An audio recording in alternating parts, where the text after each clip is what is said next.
Bolivia, England, Costa Rica, Malta. Stones scattered like thunder, spheres carved to near-perfect math, walls that knit together without mortar, still standing after earthquakes and empires. This is the record the ancients left behind. Not words, but workmanship. How do you lift 100 tons without iron? Why make stones that sing? Who aligned temples to the sky with a precision we still respect? Tonight, 10 sights. 10 puzzles in plain sight. We won't chase legends, we'll interrogate the stone. Welcome to Cosmic Secrets, where ancient mysteries meet modern truth. Section 1. Puma Punku, the Precision Paradox. High on the Altiplano of Bolivia, at an altitude where oxygen grows thin and the air bites. With ancient cold stands a ruin that should not exist, Puma Punku. Built around the year 536 AD, part of the sprawling Tiwanaku complex. This was once a religious and administrative center serving 20,000 souls, the sacred heart of an empire. But it is the stones that haunt us. Massive blocks of andesite, one of the hardest volcanic rocks on Earth, carved with edges so sharp, surfaces so flat, that they seem machined by. Tools we associate with the industrial age, not with ancient hands. H-blocks, I-blocks, foundations shaped like perfect letter T's. Channels cut at 90-degree angles with surgical precision. And here is where the mystery deepens. In the early 21st century, archaeologists Jean-Pierre Protzen and Felipe A. Nair attempted to recreate the carving techniques. Using tools available to the Tiwanaku people, they worked for 40 hours on a single flat surface. and they could not achieve the razor-sharp 90-degree corners that mark every block at Puma Punku. The technique remains undeciphered. Some researchers, working from chemical analyses conducted in the 2010s, have proposed an even more radical theory. What if these aren't carved stones at all? What if they're artificial, geopolymer concrete? Cast in molds, a technology we didn't believe existed until the modern era? The civilization that built this reached its zenith in the 8th century AD. Advanced irrigation systems fed their fields. Complex hydraulic engineering controlled the flow of water across the highlands. And then, silence. By the year 1000 AD, Tiwanaku had collapsed. The cities emptied. The knowledge vanished. Today, less than 10% of the site has been excavated. Beneath the soil, beneath centuries of erosion and neglect, more secrets wait. But the blocks that remain visible, those impossible, pristine surfaces, force us to confront an uncomfortable truth. Either the Tiwanaku possessed techniques we have lost, or they inherited knowledge from somewhere else. The stones offer no answers. They simply wait. Perfect, precise, impossible, and utterly silent. Section 2. The Tiwanaku Civilization, Empire of the Clouds. Before the Inca rose to power, before their empire stretched like a golden thread across. The spine of South America. Another civilization dominated the Andean highlands, Tiwanaku. From approximately 110 AD to 1000 AD, this empire flourished near the shores of Lake Titicaca, the highest navigable lake on Earth, where the air is thin and the gods feel close. The Tiwanaku were builders, engineers, astronomers. They raised the Akapana, a massive earth pyramid that rose in 7 terraces toward the sky. They constructed the Kalasasaya, the Temple of the Standing Stones, crowned by the Gateway of the Sun, a portal carved from a single block weighing 10 tons. In the 1860s, historian Ephraim George Squire stood before the Kalasasaya and saw Stonehenge reflected back at him. The same ancient wisdom manifesting across continents. He called it the American Stonehenge, those massive stone pillars, that astronomical alignment. The Tiwanaku influence spread through trade and innovation. Their agricultural systems, Raised fields separated by canals, turned the harsh Altiplano into fertile ground. They fed an empire. Recent excavations of human remains reveal a diet rich in fish from Lake Titicaca. This was no accident. The Tiwanaku developed advanced fishing techniques, exploiting the lake's resources with sophisticated knowledge of aquatic ecosystems. But empires, even mighty ones, are fragile. Around 950 AD, the rains began to fail. A prolonged drought gripped the highlands. Crops withered. The irrigation systems, so carefully engineered, could not compensate for the dying lake. The collapse was SWIFT. By the year 1000, Tiwanaku was abandoned. The 20,000 inhabitants scattered. The temples fell silent. Today, less than 10% of the site has been properly excavated. We have barely scratched the surface of what this civilization achieved. Beneath the soil, beneath the centuries, lie answers to questions we have not yet learned to ask. The Gateway of the Sun still stands, its carvings weathered but defiant. The stone pillars of the Kalasasaya still mark the passage of the sun and stars. And Punku, with its impossible blocks, remains the most enigmatic achievement of all. The Tiwanaku did not leave us writing. They left us stone. and stone, unlike paper, does not lie. It simply endures, waiting for us to finally understand. Section 3. Stonehenge, the Singing Stones. 4,000 miles across the Atlantic, on the windswept Salisbury Plain of southern England, another circle of stones marks the ambitions of the ancient world. Stonehenge. Construction began around 3100 BC and continued in phases over 1,500 years. The final monument, those iconic sarsen stones arranged in a perfect circle, weighed 25 tons each. But it is the blue stones, the smaller inner circle, that tell the strangest story. These stones came from the Preseli Hills of Wales, over 140 miles away. Why? Why transport stones of such weight across such distance when local materials were abundant? The answer may lie in their acoustic properties. When struck, the blue stones ring like bells. They are lithophonic, singing stones. This is no accident. selected for their ability to produce specific tones and resonances. Perhaps Stonehenge was not just a temple. Perhaps it was an eye instrument. Perhaps Stonehenge was not just a temple. Perhaps it was an eye instrument. Imagine the ceremonies, the torches flickering, the priests striking the stones in rhythm, the blue stones ringing out across the plain, creating a soundscape that seemed to come from the earth itself. This was a place of healing, of mystery, of connection to forces beyond human understanding. Stonehenge was also a cemetery, one of the largest in ancient Britain. Over 200 burials have been discovered, remains dating back 5,000 years. The dead were brought here from across the island.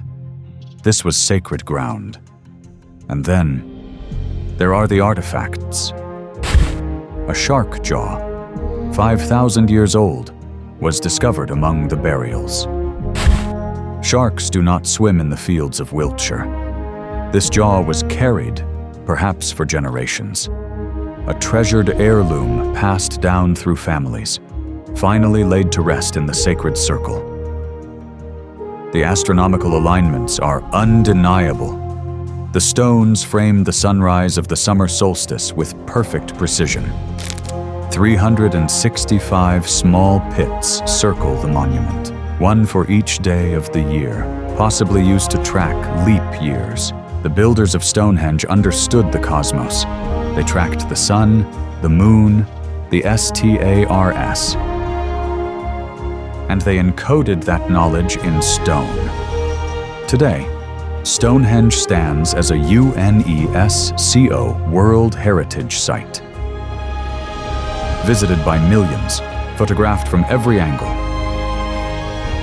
But we have only begun to understand its secrets.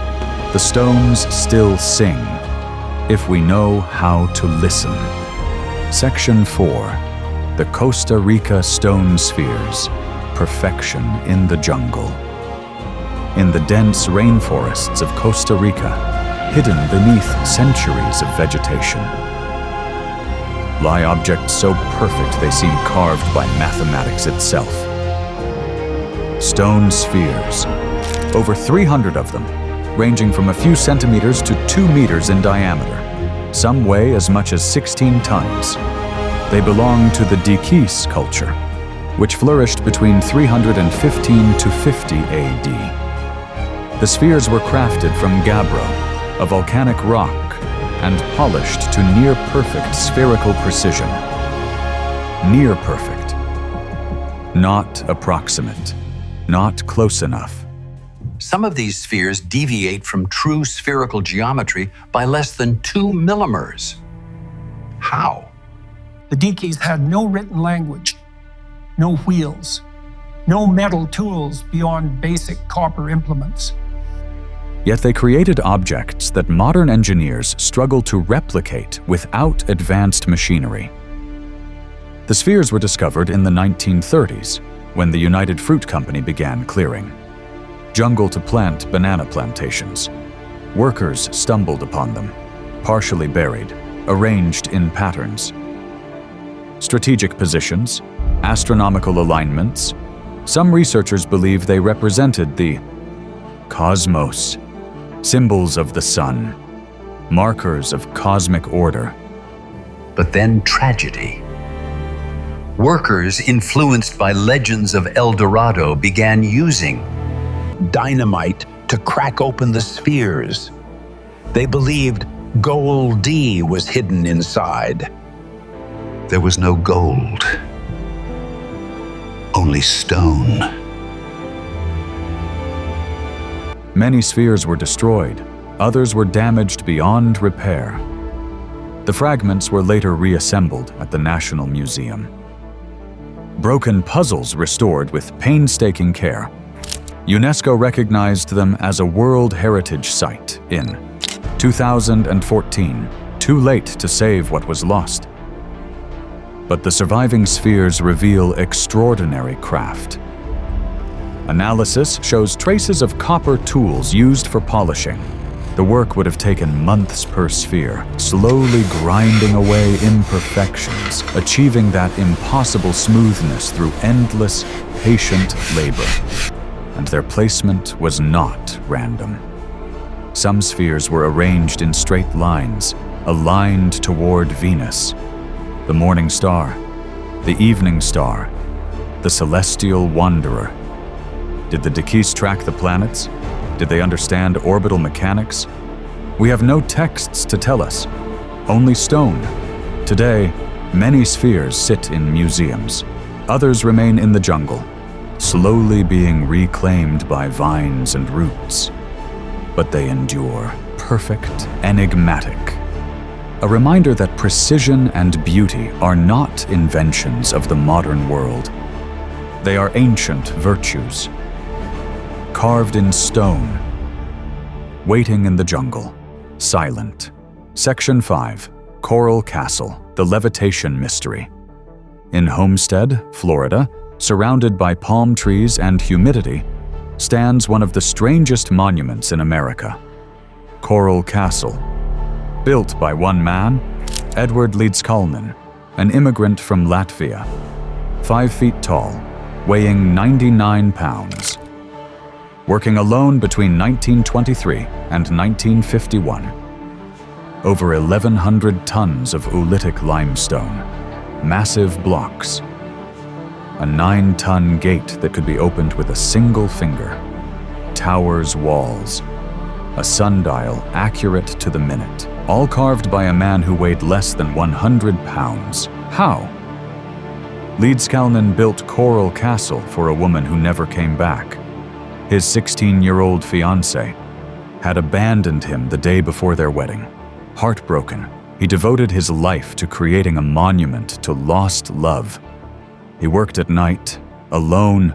He used scrap materials, pulleys and chains salvaged from automobiles and railroads.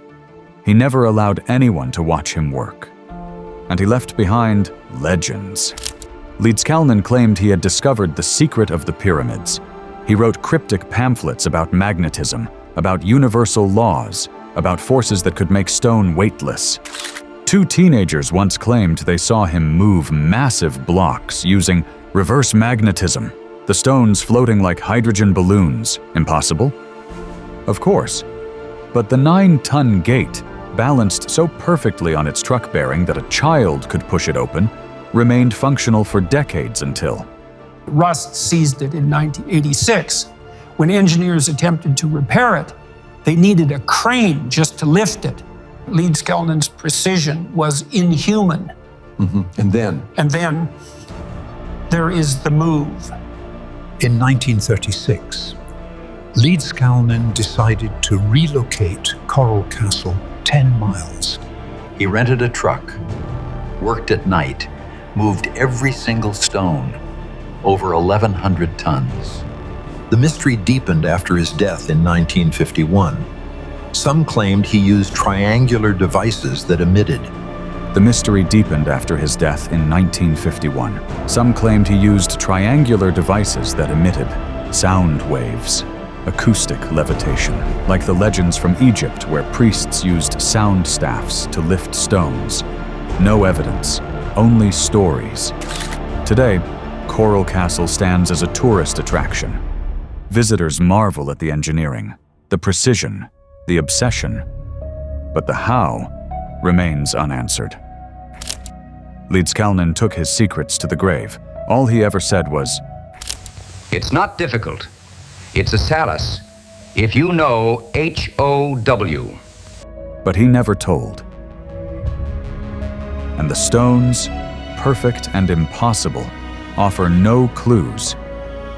Only silence. Section 6. The Bosnian stone spheres. Controversy in the hills. In the hills near Visoko, Bosnia, a controversy burns. Are these hills natural, or are they the remains of the world's oldest pyramids?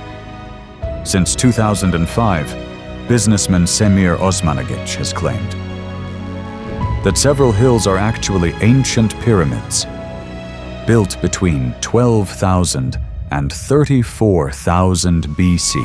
12,000 BC. That would predate the Egyptian pyramids by over 8,000 years. Osmanagic has excavated stone spheres from the site, the largest, over 3 meters in diameter. He claims they are artificial, proof of an advanced civilization. But there's a problem. Osmanagic has no formal training in archaeology. His methods are unconventional, and his claims extraordinary. He speaks of standing waves, traveling faster than light, of a cosmic internet for extraterrestrial communication, of energy beams emanating from the pyramid peaks. The scientific community has responded with unanimous rejection. Geologists confirm the hills are natural formations, shaped by erosion over millennia. The pyramid faces, are the result of selective excavation, digging away soil to create artificial slopes. This is pseudo-archaeology, a hoax, a tourist attraction masquerading as science. But the stone spheres, those are real. The largest sphere, discovered in 2016, sparked genuine debate. Is it natural? A concretion formed by mineral deposits? Or is it truly carved? The scientific consensus leans toward natural origin, but doubt lingers. Bosnia's geological history is complex. Limestone, erosion, mineral deposits. Spherical concretions do form naturally under specific conditions. Yet Osmanagic's claims have attracted millions of visitors. The pyramids are now a significant source of tourism revenue. The local government supports the excavations. Science meets economics. Truth meets belief. And in the middle, stone spheres sit in the Bosnian hills, their origin disputed, their meaning unclear. Are they evidence of a lost civilization? Or simply rocks? The answer depends on who you ask. But one thing is certain. The Bosnian stone spheres remind us that mysteries sell, that wonder attracts, that people want to believe in lost civilizations and ancient secrets, even when the evidence says, number, the hills remain, the spheres remain, and the controversy endures.